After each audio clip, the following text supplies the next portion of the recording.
All right, today we're removing all of the trim, baseboards. Getting ready to install new trim and baseboards. One of those damaged houses from the floods.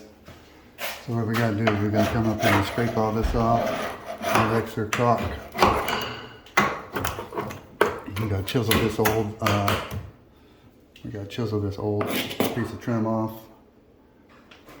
And be right back. I'm trying to hold the camera and show you that. It takes two hands. So I'll show you what it looks like when I come back. All right? All right. We've got it all loosened up. That's what it looks like behind here. Just simple nails holding it on. And I get to see what the top of it looks like with no trim. And we come in here and we scrape all this up. Hammer all these nails in.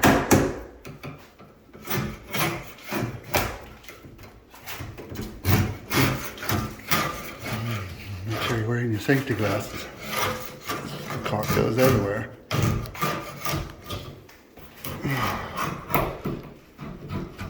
Sold sealant.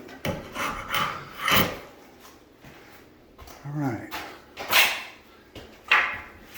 Now that you see what that looks like, after I get the new trim up, I'll show you what that looks like. I'll be back in a moment. All right. Now that we have all the door frames installed, baseboards up here. See, now you don't see any of those gaps. We trimmed it all out, caulked it in, painted it up. And these walls were the bottom part 4 foot. I had to remove and reinstall and retexture. So it's one of those flood houses on the west coast. So there she is.